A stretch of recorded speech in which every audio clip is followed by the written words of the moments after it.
BRS గత 10 సంవత్సరాల పాలనలో అవినీతికి పాల్పడ్డది మొత్తం కూడా అని చెప్పేసి ఇప్పుడు కాంగ్రెస్ ప్రభుత్వము ఆ అవినీతిని మొత్తం వెలికి తీస్తుంది అంటున్నారు. మూటుగా చెప్పాలంటే దొంగ అన్నట్టుగా వాళ్ళ సొంత వ్యతిరేకత వల్ల కేసీఆర్ గారికి ఒకటి నష్టం జరిగింది. కాంగ్రెస్ ప్రభుత్వాన్ని కన్ఫ్యూజ్ చేసి ప్రజలకు ఇచ్చిన హామీలను నెరవేర్చకుండా చేసేది కూడా బీఆర్ఎస్ ప్రభుత్వమే అంటారు. కరెక్ట్ చేస్తలేరు కాబట్టి జనాలలో పూర్తి స్థాయిలో వ్యతిరేకత వచ్చింది.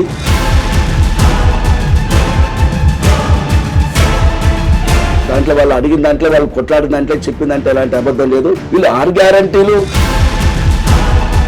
ఇప్పుడు కేటీఆర్ది చూసుకుంటే ఏ క్షణమైనా అరెస్ట్ అవ్వచ్చు. అవినీతికి పాల్పడలేదని ఎలా చెప్పగలరు? అవినీతికి పాల్పడ్డారనే మాట శుద్ధ తప్పు. రేవంత్ రెడ్డి గారికి కాంగ్రెస్ ప్రభుత్వానికి నష్టం. కేటీఆర్ గారు జైలు పెట్టి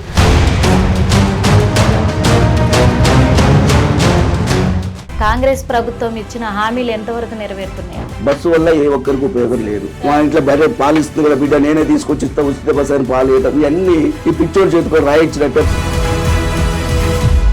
6 గ్యారంటీలు అనేటి 6 బూటకాలు లాగానే అయిపోయింది. ఆ తర్వాత ఈ హైడ్రా అనేటువంటి ఒక బూచిని తీసుకొచ్చి కనీసం బుక్కులు తీసుకుంటాం, గ్యాస్ సిలిండర్ తీసుకుంటాం, వాటర్ బాటిల్ తీసుకుంటాం అంటే కూడా సమయం లేకుండా తీయాల్సినంత అవసరం ఏమొచ్చింది. అంటే ఇప్పుడు కేటీఆర్ గారు మరి ఏ క్షణమైనా అరెస్ట్ కావచ్చు అంటున్నారు. మరి ఆయన అరెస్ట్ అయితే మరి బీఆర్ఎస్ కార్యకర్తలు తీసుకునే చర్యలు ఎట్లుండబోతున్నాయి? అగ్నిగుండం అయిపోతుంది మేడం. ఆయన బొంద ఆయన పోయి ఆయనకి తోసుకున్నట్టు అవుతుంది. కాబట్టి చాలా పకడ్బందీ కార్యక్రమం నడుస్తుంది. కాబట్టి త్వరలోనే మీ యొక్క అంతం చూస్తారు. బీఆర్ఎస్ ప్రభుత్వం తప్ప తెలంగాణలో ఇంకేది కూడా పరిపాలించలేదు అనేటువంటి విధంగా. Welcome to hit TV. నేను మీ నిర్మల. ప్రస్తుతం మన ముందు చాలా ముఖ్యమైన వ్యక్తి ఉన్నారు. ఎందుకంటే బీఆర్ఎస్ ప్రభుత్వంలో 2009 సంవత్సరం నుంచి సేవలు చేస్తూ అలాగే మరి పెద్దంబర్పేట్ పరిధిలోని 17వ వార్డు ఆర్కే నగర్ కౌన్సిలర్గా పనిచేస్తూ ఇక్కడ ఆర్కే నగర్ ప్రజలకు ఎనలేని సేవలు అందిస్తూ కూడా తను ప్రజల సేవలోనే ఉంటున్నారు. కాబట్టి అలాగే మరి బీఆర్ఎస్ పార్టీలోనే తను ఉంటున్నారు. తను స్టార్టింగ్ నుంచి కూడా అందులోనే పనిచేస్తున్నారు. ఒక కార్యకర్తగా కూడా మరి తను అసలు ఏం చేయబోతున్నారు, ప్రజలకు ఇప్పటివరకు ఎలాంటి సేవలు అందించారు, ఇక మీదట కూడా మరి పార్టీకి కావచ్చు అలాగే ప్రజలకు కావచ్చు ఎలాంటి సేవలు అందించబోతున్నారు, వాళ్ళకి ఎలాంటి సౌకర్యాలు కల్పించబోతున్నారు, అవన్నీ కూడా అడిగి తెలుసుకుందాము. మరి తను ఎవరో కాదు, మండాల కోటేశ్వరరావు గారు. మరి మండాల కోటేశ్వరరావు గారు అంటే చాలామందికి తెలిసే ఉంటుంది, తెలుసు కూడా. అందుకే ఇప్పుడు జరుగుతున్న ప్రస్తుత ప్రభుత్వం కాంగ్రెస్ ప్రభుత్వం తెలంగాణలో ఉంది. మరి తెలంగాణలో జరుగుతున్న రాజకీయాలు కూడా మరి ప్రజల్లో చాలా గందరగోళాన్ని కూడా సృష్టిస్తున్నాయి. మరి ప్రజలకు హామీలు ఇచ్చిన పథకాలు ఎటువైనాయి, అలాగే ప్రజలకు చేస్తున్న ఈ కాంగ్రెస్ ప్రభుత్వ సేవలు ఎలా ఉన్నాయి, మరి బీఆర్ఎస్ ప్రభుత్వం ఉన్నప్పుడు ఎలా ఉంది, కాంగ్రెస్ ప్రభుత్వం ఉన్నప్పుడు ఎలా ఉంది, ఎలాంటి మార్పులు వచ్చాయి, మరి ఏమనుకుంటున్నారు బీఆర్ఎస్ కార్యకర్తలు నాయకులు, వీళ్ళంతా కూడా అడిగి తెలుసుకుందాం. మనతో పాటు ఉన్నారు సార్. నమస్తే సార్. నమస్తే అండి. ఎలా ఉన్నారు సార్? బాగున్నారు. అంటే మేము విన్నంత వరకు కూడా సార్ చాలా అంటే మీరు స్టార్టింగ్ నుంచి కూడా బీఆర్ఎస్లోనే మీ సేవలు ఉన్నాయని తెలుస్తుంది. బీఆర్ఎస్ పార్టీకే మీరు ఇప్పటి వరకు కూడా ఉన్నారు, బీఆర్ఎస్ పార్టీలోనే నడుస్తున్నారు.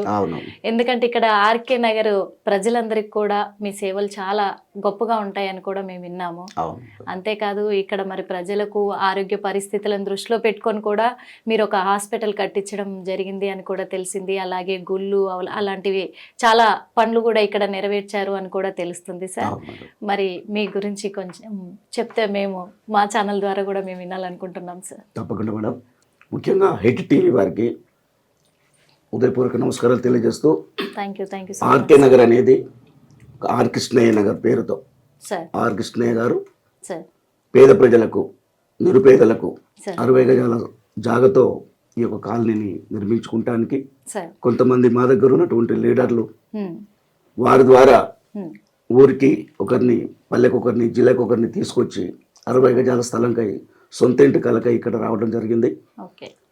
అలాంటి ప్లేస్లో నేను నా వృత్తిరీత్యా ఒక సివిల్ ఇంజనీర్గా నేను డ్యూటీ చేసుకుంటూ ఉండి ఇక్కడ వస్తే ఈ పేద ప్రజలకు సేవ చేయడానికి మా తండ్రి గారు అయినటువంటి మండల నారాయణ గారు చేసినటువంటి ఎన్నో కార్యక్రమాలు, స్వాతంత్ర సమరయోధుడిగా ఓకే తెలంగాణ రైతాంగ సాయుధ పోరాటంలో ఓకే ఎన్నో కష్టాలు పడి మన దేశంలో ఒక స్వాతంత్ర సమరయోధుడిగా పెన్షన్ అంటే ఫ్యామిలీ నుంచే ఉంది ఉద్యమకారుల ఫ్యామిలీ అంటారు అన్నమాట. అయితే అలాంటి మా ఫాదర్ యొక్క ఆశ నెరవేరాలంటే ఇలాంటి సమ్ ఏరియాలో కనుక నేను ఉండుంటే ఓకే బాగుంటుందన్న ఉద్దేశంగా ఇక్కడికి రావడం జరిగింది. అంటే ఒక స్లమ్ ఏరియాలో ఉండాలి అనే ఉద్దేశంతో మీరు ఇక్కడికి వచ్చారు. ఇక్కడ ప్రజలకి అంటే ఒక స్లమ్ ఏరియాలో ఉంటున్న ప్రజలకు మంచి చేయాలనే అదే ఉద్దేశంతో వచ్చాం మేడం. ఓకే అయితే ఆర్ కృష్ణన్న గారు చేసినటువంటి ఈ యొక్క స్థలాన్ని ఇందులో నేను కూడా భాగస్వామ్యమై ఇక్కడ ఇల్లు కట్టుకొని ఓకే కరెంటు లేని టైంలో రాళ్ళు రప్పలు తేళ్లు పాములు ఉన్న టైంలో కూడా సొంత ఇంటి కదా, నాకు కూడా ఇక్కడ హైదరాబాద్ సొంత ఇల్లు లేదు. ఒక నిరుపేద కుటుంబం నుంచి వచ్చిన వాడిని. మా నాయనగారు ఎంత కష్టపడి వ్యవసాయం చేసి ఆ యొక్క తెలంగాణ రైతాంగ సాయుధ పోరాటంలో రైతులు బట్టి పనిచేసినటువంటి వారు కాబట్టి ఒక 18 సంవత్సరాలు వారు ఉప సర్పంచ్గా మా గ్రామంలో చేశారు. ఎక్కడ సార్ గ్రామం? కోటమర్తి గ్రామం మాది, మోత్కూరు మండలం, ఉమ్మడి నల్గొండ జిల్లా. అక్కడి నుంచి ఇక్కడ నేను గతంలో వృత్తిరీత్యా ఒక డిప్లొమా చేసి బాంబేలో ఒక 9 సంవత్సరాలు పనిచేసి రాష్ట్రంలో ఉండి లాభం లేదు, మన దగ్గరికి వెళ్ళి అక్కడనే కష్టపడి బతకొచ్చు, సంపాదించుకునేది ఏం లేదు ఇక్కడ ఉద్దేశంగా హైదరాబాద్కు రావడం జరిగింది. వచ్చిన తర్వాత కొన్ని కిరాయిలలో ఉంటూ నా ఉద్యోగం నేను చేసుకుంటూ జీవనం సాగిస్తున్న తరుణంలో అనుకోకుండా కొంతమంది తెలిసిన వాళ్ళు ఇక్కడ ఆర్ కృష్ణ గారి ఆధ్వర్యంలో 60 గజాల స్థలాలతో ఇస్తున్నారని తెలుసుకొని వచ్చి ఒక బంధువు ద్వారా తెలుసుకొని వచ్చినటువంటి నేను ఇక్కడనే స్థలం తీసుకొని ఇల్లు కట్టుకొని ఉంటూ కరెంటు లేని సందర్భం నుంచి కూడా ఇక్కడనే ఉండి ఎలాగైతే నిరుపేదలకు నా శాయశక్తుల మా నాయనగారి ఆశయం నెరవేరాలంటే నేను ఇందులో ఉండి ఇన్వాల్వ్మెంట్ అయ్యి పేద ప్రజలకు న్యాయం చేయాలనే ఉద్దేశంగానే రావడం జరిగింది. వారు 1965లో నేను పుట్టక ముందే ఉమ్మడి కమ్యూనిస్టు విడిపోయినప్పుడు సిపిఎం పార్టీ నుంచి రామన్నపేట నియోజకవర్గంలో ఒక ఎమ్మెల్యేగా కూడా కాన్స్టిట్యూషన్ పోటీ చేసి కేవలం 2000 ఓట్లతో ఓడిపోయారని తెలుసుకొని ఆయన ఆశయం సిద్ధించాలంటే నేను కూడా ఇలాంటి స్లమ్ ఏరియాలో అయితేనే రాజకీయంగా ఎదగలుగుతాను ఉద్దేశంగానే అదే ఆశయంతో వచ్చాను. ఆ దేవుడు కూడా నాకు సహకరించి నేను చేసినటువంటి కొన్ని చిన్న పనులకే ప్రజలంతా నాకు అండగా ఉండి నన్ను గెలిపించడం జరిగింది. కౌన్సిలర్ ఉండాలి సార్, మంచి ఆలోచన కూడా. ఎందుకంటే ఒక స్లమ్ ఏరియాలో ఉండే పేద ప్రజలకు అండగా నిలబడాలి అంటే వాళ్ళున్న ప్లేస్ లోనే ఉండాలి, మనం కూడా వాళ్ళ కష్ట నష్టాలకు దగ్గరగా ఉండాలి అనే ఆలోచనతోటి మీరు ఇక్కడ ఉన్నారని కూడా అర్థమవుతుంది సార్. కానీ ఒక విషయం విన్నాం సార్, మరి తెలంగాణ ఉద్యమంలో కూడా మీరు కూడా పాల్గొన్నారు, ఆ ఉద్యమాలు జరిగేటప్పుడు అని కూడా మేము విన్నాము. మరి అట్లా అంటే తెలంగాణ ఉద్యమాల్లో ఎందుకు పాల్గొనాలనిపించింది సార్? ఆలోచన ఎట్లా వచ్చింది సార్? యాక్చువల్లీ నేను ఇక్కడ ప్రజలను చైతన్యపరచాలంటే ఫస్ట్ ఒక ఐక్యతను చాటాలి కాబట్టి కొంతమంది జనాలతో ఒక ఆర్కే నగర్ వెల్ఫేర్ సొసైటీ అని ఒక కమిటీని ఏర్పాటు చేసుకొని ఒక 70 నుంచి 100 మంది కమిటీ సభ్యులతో ఒక ఫౌండర్ ప్రెసిడెంట్గా నేను ఉండి అందరిని చైతన్యపరిచి ఇక్కడ నిరుపేదలైనటువంటి వాళ్ళు, రెక్కాడితే డొక్కాడని వాళ్ళు, రోజు కష్టపడితే తప్ప మార్గలేనటువంటి వాళ్ళు ఇళ్లలో పాచి పనులు చేసుకుంటూ బట్టలు ఉత్తుకుంటూ ఆటోలు నడుపుకుంటూ చిన్న ఉద్యోగాలు చేసుకుని పొట్టపోసుకున్నటువంటి జనాలు ఈ రకంగా ఉన్నారు. వీళ్ళకు నిత్యావసరమైనటువంటి వసతులు, తప్పనిసరి కావాల్సినటువంటి వసతులను దృష్ట్యా పెట్టుకొని జనాలందరూ పోగు చేసుకొని ఎంఆర్ఓ దగ్గరికి, ఎమ్మెల్యే దగ్గరికి, చాలా మంది దగ్గరికి తిరిగి వాళ్ళకి కావాల్సినటువంటి సౌకర్యాల గురించి తిరగడం జరిగింది. అదే తరుణంలో ఒక 20 సంఘాలను ఏర్పాటు చేసి, మహిళా సంఘాలను ఏర్పాటు చేసి జనాలంతా పోగు చేసి కలెక్టర్ దగ్గరికి కూడా వెళ్ళి మెమోరాండం ఇవ్వడం జరిగింది. ఒక 500-600 మందితో అక్కడికి వెళ్ళి చాలా మంది సహకరించిన వాళ్ళు ఉన్నారు. ఆ తర్వాత ఒక డైనమిక్ సోషల్ వెల్ఫేర్ సొసైటీ అని పెట్టి దానికి కూడా ఫౌండర్ ప్రెసిడెంట్ గా ఉండి గ్రామాన్ని మొత్తం ఏకం చేసి అన్ని కులాలను ఏకం చేసి బ్రహ్మాండమైన ఉద్యమం చేయడం జరిగింది.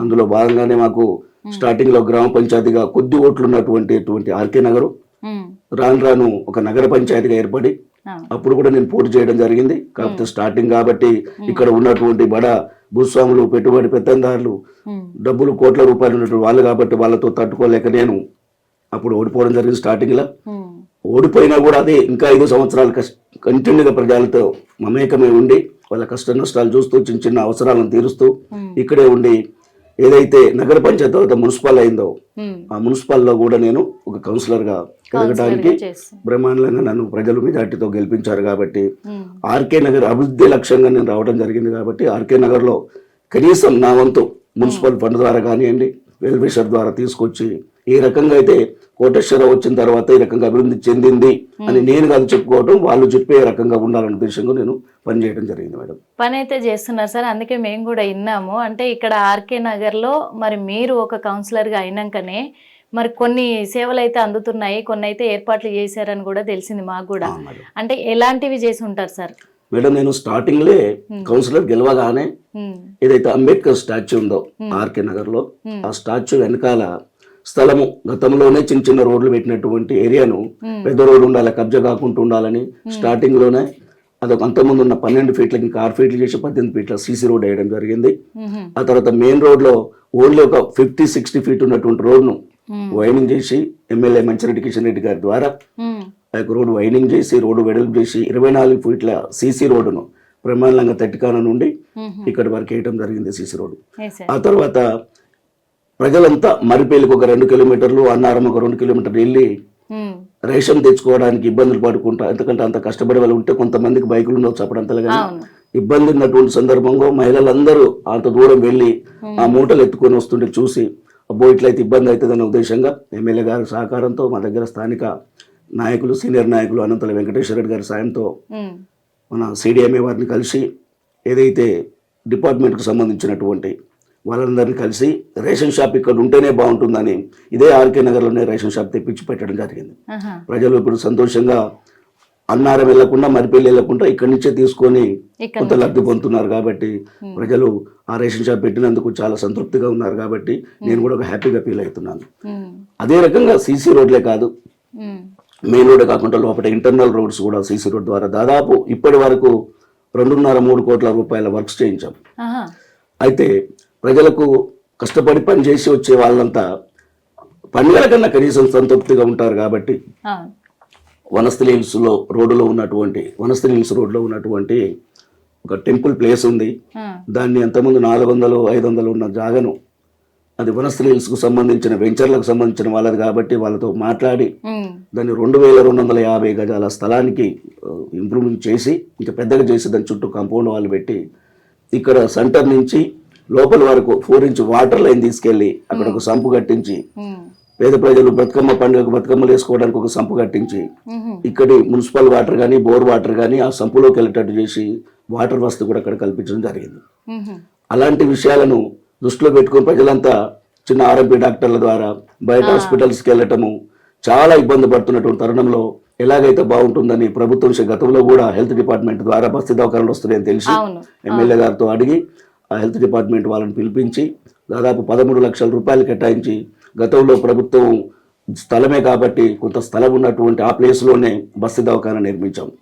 దాంట్లో ఒక 50,000 మినిమం డాక్టర్, మన ఎంబీబీఎస్ డాక్టరు, ఒక స్టాఫ్ నర్సు, ఒక స్టాఫ్ సపోర్ట్ నర్సు ఉండేటట్టుగా చేసి కనీసం నెలకు 80,000 ప్రతి నెల ప్రభుత్వం అది చెల్లించి పేద ప్రజలకు సేవలు, ఎందుకంటే వాళ్ళు 1,000 లక్షలలో ప్రైవేట్ హాస్పిటల్ పోతారు కాబట్టి 100 రూపాయలతో పోయేటటువంటి దాన్ని 1,000 పెట్టి పోతాయి కాబట్టి నిరుపేదలు కాబట్టి ఒక వైద్యం ఉచితంగా అందించే విధంగా నేను ఈ బస్సు. కానీ ఏ మాటకు ఆ మాట చెప్పాలి సార్, నిజమే. ఇప్పుడైతే బీఆర్ఎస్ ప్రభుత్వం అయితే హయాంలో ఉన్నప్పుడు తెలంగాణ రాష్ట్రంలో బీఆర్ఎస్ ప్రభుత్వం ఉన్నప్పుడు ప్రతి చోట కూడా ప్రతి ఏరియాకి బస్తీ దవాఖానలు పెడితే ఇప్పుడు ప్రైవేట్ హాస్పిటల్ల కంటే బస్తీ దవాఖానలకు గవర్నమెంట్ హాస్పిటల్లకే ప్రజలు ఎక్కువగా నడుస్తున్నాయి మేడం, బాగా నడిచినాయి. కానీ ఇప్పుడు వింటున్నాం సార్, మరి బస్తీ దవాఖానలల్లో మెడిసిన్ కానీ ఆ ట్రీట్మెంట్ కావచ్చు, అక్కడికి వచ్చే స్టాఫ్ కావచ్చు, స్టాఫ్ నర్సులు కావచ్చు, కరెక్ట్ టయానికి రాక మెడిసిన్ సరిగ్గా సప్లై లేక మరి వెళ్ళట్లేదు ప్రజలని వింటున్నాం. ఇది నిజమే అంటారా? అది వాస్తవం మేడం, 100% అది. మేడం బస్తీ దవాఖాన చెప్పాను కదా మేడం, ఆర్కే నగర్ లోని మరి బస్తీ దవాఖాన, ఈ బస్తీ దవాఖానని కూడా మరి కోటేశ్వరరావు గారు అయితే మరి ఇక్కడ చాలా అంటే చాలా ఏర్పాట్లు కూడా చేశారు. ఇక్కడ చూస్తున్నాం కదా ఇంత పెద్ద ప్లేస్ లో మరి బస్తీ దవాఖానను ఇక్కడ అప్పుడున్న ప్రభుత్వంతో మాట్లాడి కూడా ఇక్కడ అన్ని ఏర్పాట్లు చేయించి మరి ఇక్కడ ఉన్న స్టాఫ్ నర్సులు కావచ్చు, డాక్టర్లు కావచ్చు పెట్టడం కూడా జరిగింది. అంటే అప్పుడు పెట్టిన మేడం మంచిగా కరెక్ట్ టయానికి వచ్చేది. కానీ ఇప్పుడు మారిన తర్వాత మాత్రం ఇగో చూస్తున్నాం కదా తాళం వేసింది. ఈ టైం అవుతున్నా కానీ మరి ఇంతవరకు కూడా మరి డాక్టర్ ఇక్కడికి రాలేదు, ఏ నర్సు కూడా ఇక్కడికి రాలేదు. అంటే ఇంతకు ముందు వాస్తవంగా చెప్పాలంటే బస్తీ దవాఖానలో ఈ పాటికి కూడా అందరు పేషెంట్లు కూడా వాళ్ళ సమస్యల పైన ఇక్కడికి వచ్చేవాళ్ళు. కానీ ఇప్పుడు టైం చూస్తున్నాం కరెక్ట్గా 10:30 టైం చూడండి, ఉదయం 10:30 అయినా కానీ ఇక్కడ ఒక్కరు కూడా రాలేదు, లాపి కూడా తీయలేదంటే మనం అర్థం చేసుకోవాలి. ఇంకా అంటే ఇలాంటి పరిస్థితి దీనస్థితిలో పడిపోయినాయి బస్తీ దవాఖానలను కూడా చెప్పొచ్చు. ఎందుకంటే మరి గత ప్రభుత్వం ఉన్నప్పుడైతే వాస్తవంగా ఏ బస్తీ దవాఖాన కాడ చూసినా ఈ పాటికి క్యూలు కడతా ఉంటారు జనాలు. క్యూలు కట్టి వాళ్ళు బ్లడ్ టెస్ట్లు అంటూ ఈ ప్రాబ్లం అంటూ ఆ ప్రాబ్లం అంటూ చేయించుకుంటూ హ్యాపీగా వెళ్ళేవారు, క్యూ లైన్లో కూర్చునే వాళ్ళు. అట్లాంటిది ఇప్పుడు ఇక్కడ ఎవ్వరు కూడా లేరు. అంటే మరి బస్తీ దవాఖానలు మూసేశారా, లేకపోతే ప్రభుత్వము అవసరం లేదని చెప్పిందా ప్రజలకు అనేది కూడా తెలియదు. మరి సార్ మాటల్లోనే చెప్పాలి ఎంతవరకు నిజం అనేది. చెప్పండి సార్. మేడం, వాస్తవంగా బస్తీ దవాఖాన కట్టించినప్పుడు డైలీ 100, 150, 120 మంది దాకా వచ్చేటువంటి పేషెంట్లు వీళ్ళు డాక్టర్లు టైంకి రాకపోవడం, ఓపెన్ చేయకపోవడము, స్టాఫ్ నర్స్ కూడా వస్తుందంటే ఏం చేస్తుందో, ఎట్లా వస్తుందో, అసలు ఏం మందులు ఇస్తుంది. కొంతమంది వస్తే స్వయంగా నేను దగ్గర ఉన్నప్పుడే చూసిన, లేదండి గ్లూకోజులు రాలేదు, ఇంజెక్షన్ తీసుకుంటట్లేదు, మా దగ్గర బ్లడ్ షాంపుల్ తీసుకోవడానికి ఎవరు లేరు, రావట్లేదన్న ఉద్దేశంగా చెప్పడం జరుగుతుంది. అట్లయితే ఎట్లా మాకు కనీసం నాకు ఇన్ఫర్మేషన్ ఇవ్వాలంటే చెప్తాం సార్ ఇప్పటి నుంచి అన్నట్టు కొంచెం నిర్లక్ష్యంగా మాట్లాడడం జరిగింది. ఆ డాక్టర్లు టైం టు టైం వస్తేనే ప్రజలు ఆ డాక్టర్ వచ్చింది బస్ దవాఖాన ఓపెన్ ఉందని రావడానికి ఉంటుంది. అలాంటిది ఫస్ట్ స్టార్టింగ్ లో ఉండి ఇప్పుడు రాను ఇప్పుడు ఈ గత సంవత్సరం నుంచి కనీసం ఇన్వాల్వ్మెంట్ సరిగ్గా లేదనే నా ఉద్దేశం మేడం. వాళ్ళకి ఇప్పటికైనా అర్థం చేసుకొని బస్సు దవాఖానలో ఈ పేద ప్రజలకు సేవలు అందించడానికి తప్పకుండా మీ HTV మన హిట్ టీవీ ఛానల్ ద్వారా మీకు తెలియపరుస్తున్నాను. దయచేసి డాక్టర్లకు విజ్ఞప్తి చేస్తున్నాను, ప్రభుత్వానికి కూడా విన్నవిస్తున్నాను. ఎవరైతే సంబంధిత అధికారులు ఉన్నారో వాళ్ళపైన చర్య తీసుకొని టైం టు టైం వచ్చేసి అన్ని రకాల మెడిసిన్స్ కానీ, ఇంజక్షన్స్ కానీ, గ్లూకోజులు కానీ ఇచ్చేటట్టు టైంకి వచ్చేటట్టు చేయాలని మనవి చేస్తున్నాను. చూస్తున్నాక మరి ఎందుకంటే ఒక ఏరియాకి ఉన్న లీడర్లు ఎవరైతే ఉంటారో వాళ్ళు మంచిగా ప్రజల కోసం పనిచేస్తూ వాళ్ళకి ఏం వసతులు కావాలి అని చెప్పేసి కూడా ఏర్పాట్లు చేస్తూ ఇంత పెద్ద ప్లేస్ చూసాం కదా, ఇంత పెద్ద ప్లేస్లో ఇలాంటివి ఏర్పాటు చేస్తుంటే గుళ్ళు కావచ్చు, బళ్ళు కావచ్చు, దవాఖానలు కావచ్చు, ఇవన్నీ కూడా ఏర్పాటు చేసి మేము అందుబాటులోనే ఉంటాం, ప్రజలకు మేము సేవలు అందించడానికి సిద్ధంగా ఉన్నాం, ప్రభుత్వం సహకరించాలి అని కోరుకుంటున్నప్పుడు మరి ప్రభుత్వం ఎందుకు సహకరించకుండా ఇలాంటి పరిస్థితి తెస్తుందనేదే మనము ఆలోచించాల్సిన పరిస్థితి కూడా ఏర్పడ్డది. కానీ ప్రజలు కూడా ఇబ్బంది పాలవుతారు కదా ఇలాంటి సమస్యలను ఎదుర్కోవాలంటే. ఎందుకంటే ఈ ఏరియా చూస్తున్నాం మరి ఆర్కే నగర్ అనేది సీసీ రోడ్లు కూడా చక్కగా వేయించారు. ఎందుకంటే ప్రజలకు ఇబ్బంది కావద్దని ప్రతి గల్లీలో సీసీ రోడ్లు వేయించడము, మరి మెయిన్ రోడ్ల పైన కూడా రోడ్లు పెద్దగా చేసి విస్తీర్ణతను పెంచి కూడా విశాలంగా చేయడం కూడా జరిగింది. అంతేకాదు మనం చూసాము గుళ్ళు కూడా ఏర్పాటు చేయడం జరిగింది. మరి ఇప్పుడు బస్తీ దవాఖాన అనేది బీఆర్ఎస్ ప్రభుత్వం ఏర్పడ్డాక బస్తీ దవాఖానలు ప్రతి బస్తీలో కూడా ఒకటి ఏర్పాటు చేయడం జరిగింది. మరి ఇటువంటి పరిస్థితుల్లో ఇప్పుడు బస్తీ దవాఖానలు మళ్ళీ మూతపడితే ప్రజలందరూ కూడా ప్రైవేట్ ఆసుపత్రులకే మళ్ళీ ప్రజలు క్యూ కట్టాల్సి ఉంటుంది. లక్షల డబ్బులు కూడా రెడీ చేసుకొని వాళ్ళు ఏం చేయలేని పరిస్థితుల్లో కూడా భయభ్రాంతులకు కూడా గురయ్యే పరిస్థితులు అయితే మనం చూస్తున్నాము. ప్రస్తుతము ఆర్కే నగర్లో మాత్రము మొత్తానికి ప్రజల పట్ల కొట్లాడడానికి మరి మన కోటేశ్వరరావు గారు అయితే సిద్ధంగా ఉన్నట్టుగా తెలుస్తుంది. మరి చూశారు కదా, మరి ఇక్కడ ప్రజలకి ఎంత వసతులు కల్పిస్తున్నా కొన్ని విషయాల్లో ప్రభుత్వం సహకారము ఇంకా అందిస్తే చాలా బాగుంటుంది. మా నగర వాసులకి మాకు ఎలాంటి ఇబ్బంది రాకుండా కూడా చూసుకోవడానికి మేము సిద్ధంగా ఉన్నామని హిట్ టీవీ ద్వారా కూడా వాళ్ళైతే విన్నవించుకుంటున్నారు ప్రభుత్వానికి. ప్రభుత్వము స్పందించాలి, మాకు కావాల్సిన వసతులను ఏర్పాటు చేయాలి, మేము ప్రజలకు అందించే సేవలకు మాకు వాళ్ళు అండగా నిలబడాలి అని చెప్పేసి కూడా కోరుకుంటున్నారు. ఇది ఇక్కడున్న విశేషాలు కూడా. ఇప్పుడే కాదు, తన జీవితాంతం కూడా ప్రజల కోసమే, ప్రజల సేవకే అంకితం చేస్తూ ఉంటాను, ప్రజల కోసం పాటు పడుతూనే ఉంటాను అంటున్నారు కోటేశ్వరరావు. గతంలో కనీసం నెలకు 2 సార్లు అయినా నేను విజిట్ చేసేవాడిని. డైలీ 80 నుంచి 100, 120 మంది వచ్చేవాళ్ళు. అప్పుడు ఒక ఇంజక్షన్ ఇచ్చే వస్తు లేదు, మాకంత అథారిటీ ఇవ్వలేదని MBBS డాక్టర్ గారు చెప్తే లేదండి అని చెప్పేసి దానికి సంబంధించిన మెయిన్ సూపర్వైజర్ ఎవరైతే ఉన్నారో వాళ్ళతో మాట్లాడి ఇంజెక్షన్స్ ఇవ్వాలి, బ్లడ్ టెస్ట్లు కూడా చేయాలి, గ్లూకోజ్ లెక్కించినట్టు పెట్టాలి. హాస్పిటల్ పెట్టగానే కాదు కదా, వచ్చుకోవాలి, చెక్ చేసి పంపించి బయటికి మందులు ఉంటే బాగుండదు. మందులు సక్రమంగా కావాలి, ఇంజెక్షన్స్ ఇచ్చేటట్టు ఉండాలి, గ్లూకోజులు పెట్టేటట్టు ఉండాలి. ప్రతి విషయాన్ని కనీసం టెస్టులు చేసి పంపిస్తే వాళ్ళు ఇంకేమన్నా ఇక్కడ లేనటువంటి మెడిసిన్ ఏమైనా ఉంటే బయట తెచ్చుకుంటారు కదా, అంత చూడాలని మరి స్ట్రిక్ట్ గా మాట్లాడి అట్లా చేయించడం జరిగింది. గతంలో ఇప్పుడు 1 year నుంచి ప్రభుత్వం అయితే ఏర్పడింది. ఓకే, అనవసరంగా కూడా ప్రభుత్వం మీద అనాల్సిన పని లేదు, కానీ చూసేటటువంటి విషయంలో కొంతమంది ఇప్పుడు ఎలక్ట్రికల్ డిపార్ట్మెంట్ కానివ్వండి, వాటర్ డిపార్ట్మెంట్ కానివ్వండి, ఈ వైద్యానికి సంబంధించి కానివ్వండి, ఒక లేజీతనం వచ్చేసింది వాళ్ళను. మరి వాళ్ళపైన చర్యలు తీసుకోక, సరిగా చూడక, పర్యవేక్షణ లేకుండా మెడిసిన్స్ తెచ్చుకోవడానికి చేతనవ్వట్లేదు వాళ్ళకు. ఏం చేస్తారులే, ఏముందులే, ఇంకెవరు అని అడిగే దిక్కే లేదు అన్నట్టుగా ఉంది. అయినా నేను వాళ్ళకు స్ట్రిక్ట్ గా చెప్పి, మందులు ఎందుకు ఇవ్వరు, మీరు ఎందుకు చెప్పరు, టైంకి ఎందుకు రారు, ఎందుకు లేట్ అవుతుంది, ఇట్లా అంతమంది గతంలో టైం టు టైం వచ్చేదని వాళ్ళ మీద స్ట్రిక్ట్ గా మాట్లాడి వచ్చేటట్టు చేస్తున్నాం. అయినా ఫస్ట్ నుంచి ఉన్నటువంటి ఒక డాక్టర్ చాలా బాగా చేసింది, శృతి మేడం అని. తర్వాత ఈ మేడం వచ్చింది, నేను 4-5 సార్లు వెళ్ళినా కూడా కనిపించలేదు వాస్తవంగా. ఇక తర్వాత స్టాఫ్ నర్స్ అంటే అయితే ఆమె ఏ టైంకి వస్తుంది, ఏ టైంకి పోతుంది తెలియదు. ఇది మీ ఛానల్ ఎదురుగా నేను ఏం చెప్తున్నానంటే, అలాంటి ఉద్యోగం చేసుకొని 40-50 వేలు శాలరీ తీసుకున్నట్టు వాళ్ళు టైం టు టైం మీరు సేవ చేస్తే ప్రజలకు మంచి పేరు వస్తుంది, నాకు కూడా మంచి పేరు వస్తుంది. అయ్యో హాస్పిటల్ కాబట్టి వారికి ఛానల్ ద్వారా తెలియజేసేది ఏంటంటే, దయచేసి ఇక్కడ ఈ బస్సు దవాఖాన ఒక్కటే కాదు, ఈ మన పెద్దంబర్పేట మున్సిపల్ ఉన్నటువంటి బస్తీ దవాఖానలన్నీ, రాష్ట్ర వ్యాప్తంగా ఉన్న బస్తీ దవాఖానలలో ఉన్నటువంటి డాక్టర్లందరూ కూడా పేద ప్రజలకు సేవ చేయడానికి ప్రభుత్వం ఏర్పాటు చేసినటువంటి యొక్క అలా ఆలోచన విధానాన్ని బట్టి మీరు మంచి సేవలు చేస్తే మంచి గుర్తింపు వస్తుంది.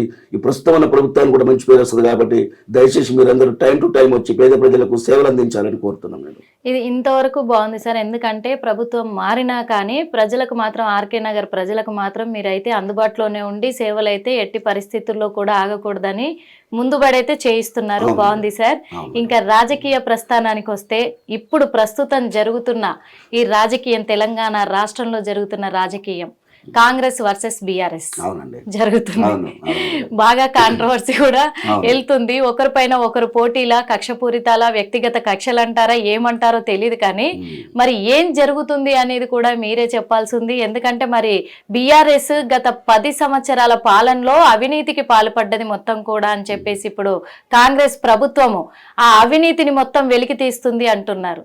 మరి అదంతా 100% రాంగ్ మేడం. ఒక మూటగా చెప్పాలంటే దొంగ అన్నట్టుగా తెలంగాణ ఉద్యమకర్త, ఉద్యమ రథసారథి, తెలంగాణ తొలి ముఖ్యమంత్రి అయినటువంటి కేసీఆర్ గారు చావు నోట్లో తలబెట్టి, అప్పుడు మేము జేసీ ఉద్యమంలో పనిచేసినాం కాబట్టి దగ్గరుండి చూసినాం, ఆయనతో స్వయంగా కలిసినాం. ఆయన ఆశయాలన్నీ 100%గా తెలంగాణ రాష్ట్రంగా ప్రపంచ స్థాయిలో, దేశ స్థాయిలో గుర్తింపు వచ్చేటట్టుగా చేసినటువంటి ఘనత కేసీఆర్ గారికి దక్కుతుంది. వాళ్ళపైన బురద జాలితే మన మీద వస్తుంది, సూర్యుని పైన ఉమ్మేయాలని చూస్తే మన మీదకి వస్తుంది. కాబట్టి అలాంటి సాహసాలకు వెళ్ళొద్దు. కొత్త బిచ్చగాడు పొద్దుగుట్టారు అన్నట్టు రేవంత్ రెడ్డి గారు ముఖ్యమంత్రి కావడం సంతోషమే, ప్రభుత్వం మారడం కూడా సంతోషమే. ఎందుకు సంతోషం అంటున్నంటే, గత 10 సంవత్సరాలుగా చేసినటువంటి అభివృద్ధి పనులన్నీ జనాలకు ఏమైందంటే తిన్నంగా గారెలు చేదేనట్టు, బూరెలు చేదేనట్టు జనాలకు కూడా కొంతమంది ఎమ్మెల్యేల ద్వారా అందుబాటులో లేక, కనీసం మంచినీళ్ళ గురించి కానివ్వండి, రేషన్ బియ్యం గురించి కానివ్వండి, పెన్షన్స్ కానివ్వండి, ఉద్యోగాల గురించి కానీ కొంతమంది శ్రద్ధ పెట్టక, చేయించక ప్రభుత్వం మీద కొంత వ్యతిరేకత వచ్చిన మాట నిజం. అది ఊర్లలో, గ్రామాలలో ఎట్లుంటదంటే మేడం, ప్రజలందరూ చెప్పిన మాటలు వింటారు. అదే సిటీలో, ఒక అభివృద్ధి చెందినటువంటి కాలనీలో, డిస్ట్రిక్ట్లలో ఎట్లుంటదంటే కొంత అరే వర్క్ జరిగిందని స్వయంగా చూస్తారు వాళ్ళు. అట్లని ఇక్కడ సిటీలో ఏమాత్రం ఎమ్మెల్యేలు తగ్గలేదు. ఊర్లలో ఉన్నటువంటి ఎమ్మెల్యేల వాళ్ళ సొంత వ్యతిరేకత వల్ల కేసీఆర్ గారికి ఒకటి నష్టం జరిగింది. అంటే మరి పార్టీ వైఫల్యమే, పార్టీ అధ్యక్షుడి వైఫల్యమే అదంతా కూడా. ఎందుకంటే కార్యకర్తలను, ఎమ్మెల్యేలను పట్టించుకోలేదు కాబట్టే ఈ రోజు ఓడిపోవడం జరిగింది అనేది కూడా విన్నాం. అప్పుడు మేడం వాస్తవంగా కొన్ని జరిగినాయి. ఎందుకంటే నేను స్వయంగా జేఏసీలో పనిచేసినాను. జేఏసీ ఉద్యమంలో కోదండరామ్ గారు ద్వారా పోయినాం. కోదండరామ్ గారిని ముందు పెట్టింది కూడా కేసీఆర్ గారే అని కాదని కాదు. కాకపోతే కొన్ని ప్రభుత్వంలో ఉన్నప్పుడు, ప్రభుత్వం లేనప్పుడు చెప్పినటువంటి మాటలు చేసే చేతలు కొంత ల్యాండ్ ఆర్డర్ దృష్టిలో పెట్టుకొని ఎవరు కరెక్ట్ ఉండాలి, ఫ్యూచర్ ఏందని ఆలోచన వాళ్ళు ప్రముఖంగా అన్ని రకాలుగా తెలిసిన వ్యక్తి కాబట్టి కొంత కోదండరామ్ గాని వాళ్ళని కొంచెం దూరం పెట్టిండేమని నాకు కూడా అనిపించింది. అట్లా ఎందుకు అట్లా చేస్తున్నారు, అది కరెక్ట్ కాదు కదా.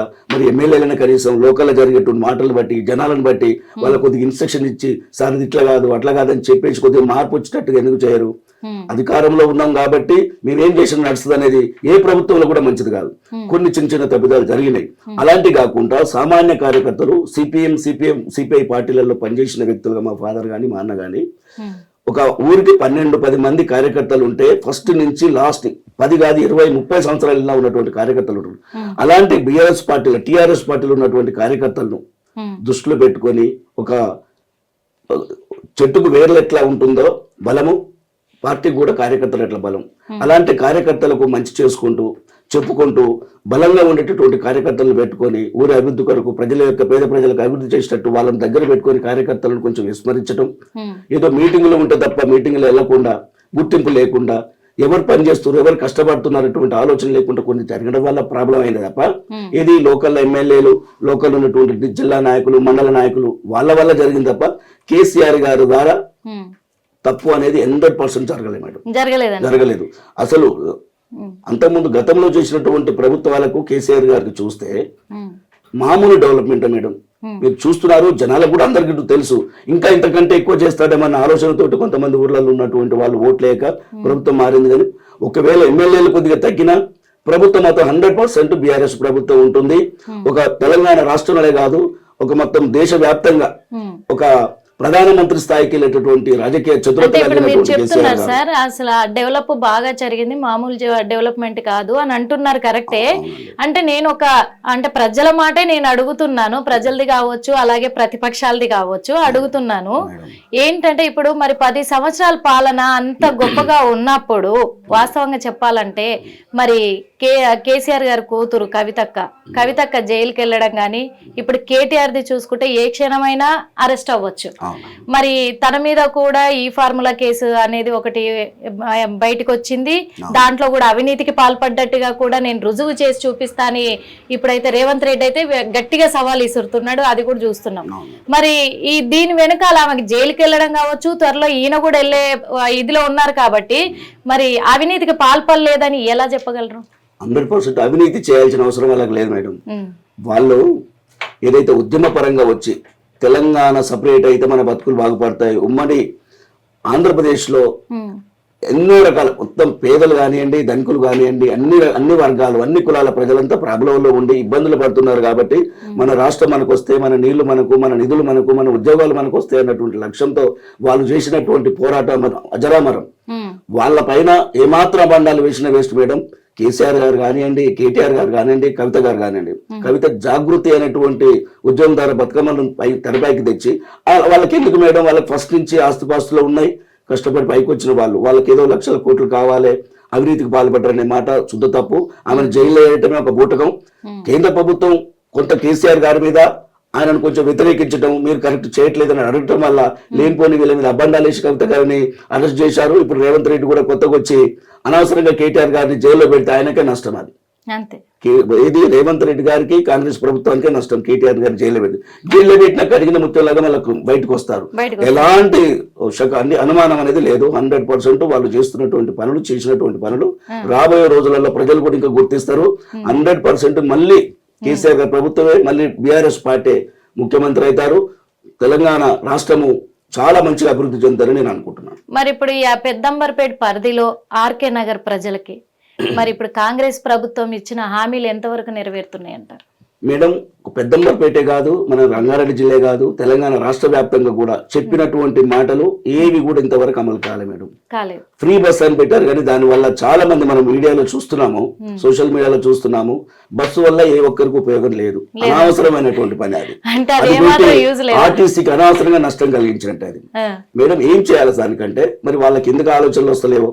స్కూల్ పిల్లలు ఉన్నారు, వృద్ధులు ఉన్నారు, నడవలేని వాళ్ళు ఉన్నారు, మొత్తము డబ్బులు ఖర్చు పెట్టుకుని బస్సు ఎక్కి పోయే పరిస్థితులు లేనటువంటి వాళ్ళకు ఉచితంగా ఇస్తే బాగుంటుంది మేడం. అనవసరంగా బస్సు ఇచ్చి మనం సోషల్ మీడియాలో చూసినాము, కూరగాయలు తెంపుకుంటా, బుట్టలు అల్లుకుంటా, పాలు తాగించుకోవడానికి, పాలు తెచ్చుకోవడానికి, మా ఇంట్లో బయట పాలు ఇస్తుంది కదా బిడ్డ, నేనే తీసుకొచ్చి ఇస్తా ఉచిత బస్సు అని పాలు వేయటం, ఇవన్నీ అనవసరంగా ఈ పిక్చర్ చేతుకొని రాయించినట్టే బస్సు ఉన్నది మేడం. అది తప్ప ఎలాంటిది లేదు. 6 గ్యారంటీలు అనేటి 6 బూటకాలు లాగానే అయిపోయింది. చెప్పిన మాట ఎందుకు అట్లా అవుతుందంటే వాళ్ళకు ఒక విజన్ లేదు. ఆదాయాన్ని వనరులను ఎట్లా ఉపయోగించుకోవాలి, కేసీఆర్ గారు ఎలా చేశారు చూడండి మేడం. తప్పును తప్పనందాం, ఒప్పును ఒప్పందాం. కేసీఆర్ గారిని మంచి పనులు తీసుకుందాం, చెడ్డ పనులు కాకుండా ఈయన చెడుగా చేశాడు, ఇది మంచి చేద్దామని ఆలోచనతో చేయాలి తప్ప ఆయన ఇట్లా చేసిండు, ఈయన వ్యతిరేకంగా ఆయన నామరూపాలు లేకుండా చేయాలంటే.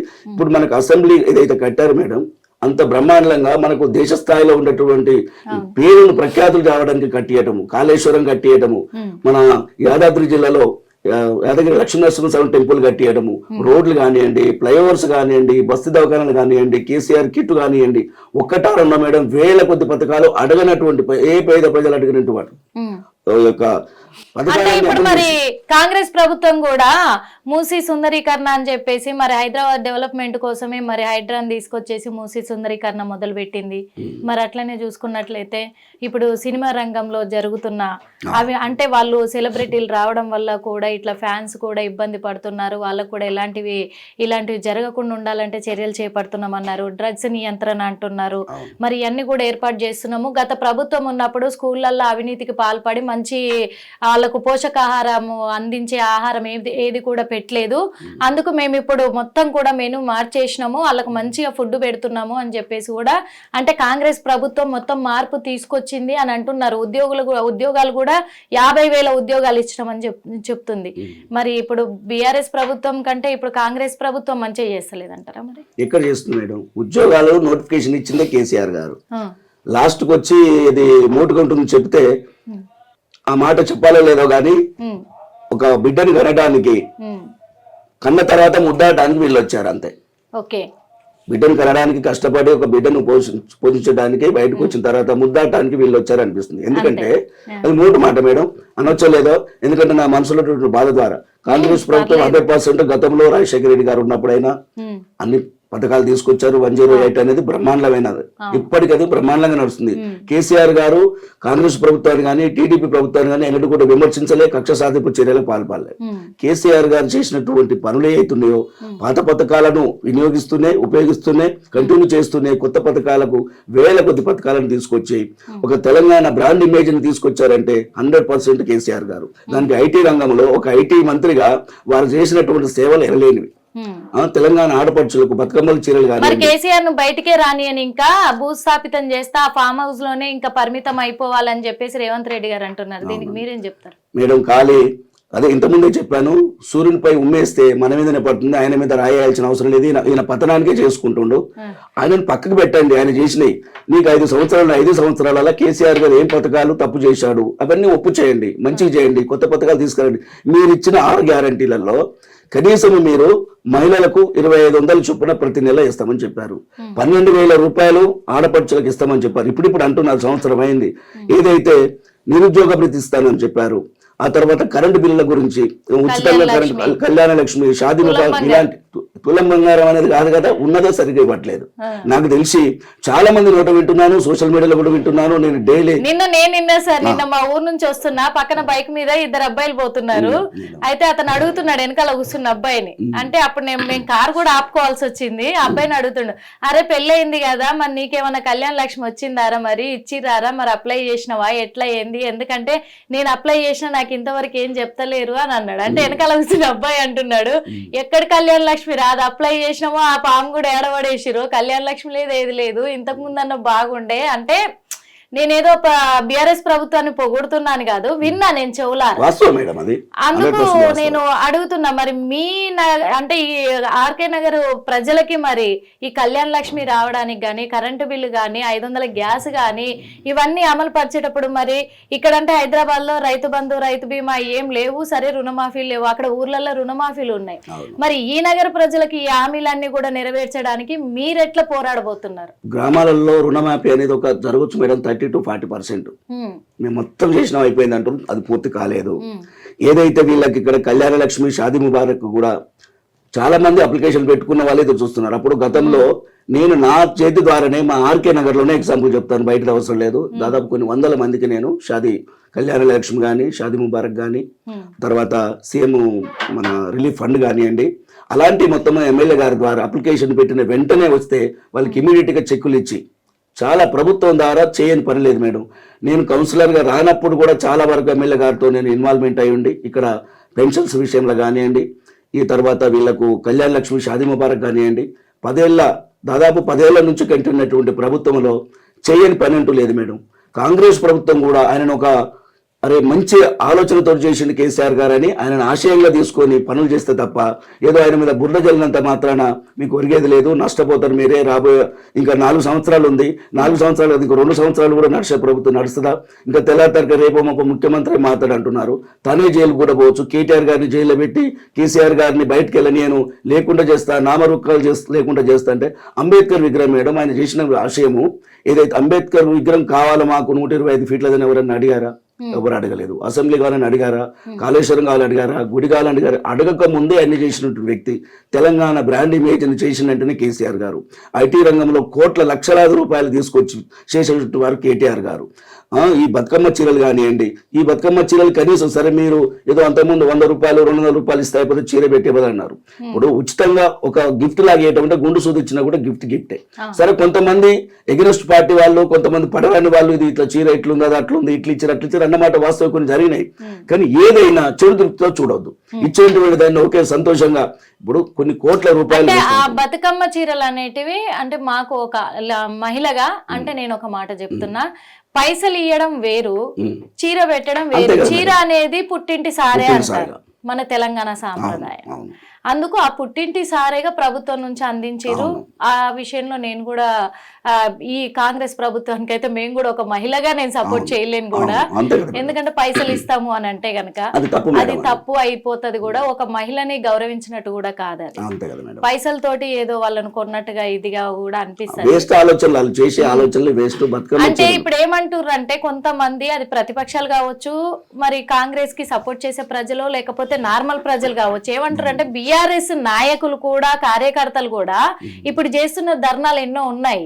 అంటే ఓ పరంగా చూసుకున్నట్లయితే రైతుల కోసము, రైతు రుణమాఫీ కోసము, హామీలు 6 గ్యారంటీల కోసం కూడా మేము కొట్లాడుతున్నామని ధర్నాలు చేస్తున్నారు. ఈ ధర్నాలల్లా కాంగ్రెస్ ప్రభుత్వాన్ని కన్ఫ్యూజ్ చేసి ప్రజలకు ఇచ్చిన హామీలను నెరవేర్చకుండా చేసేది కూడా బిఆర్ఎస్ ప్రభుత్వమే అంటారు.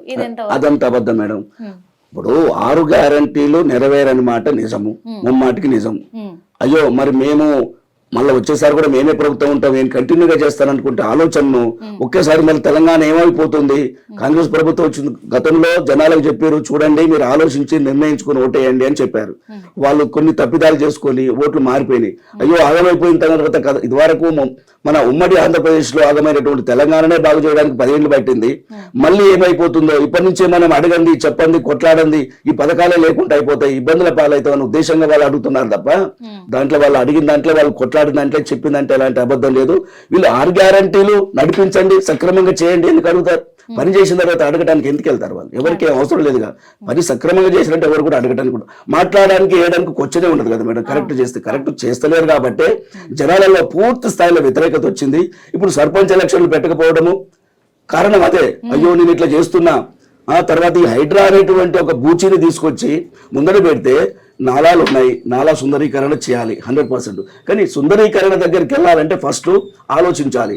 నాలా పక్కన గుడిసెలు గత కాంగ్రెస్ ప్రభుత్వం నుంచే వచ్చినటువంటి గుడిసెలు, కొత్తగా ఏదో బీఆర్ఎస్ పార్టీ మీరు వేసుకోండి అని పెట్టినే కాదు, కొన్ని జరగవచ్చు. అవి కూడా పేదలకు అయ్యో ఉన్నారు కదా ఇక్కడ ప్లేస్ ఉంది వేసుకుంటారంటే ఏం వేయవచ్చు, తీసేయకపోవచ్చు.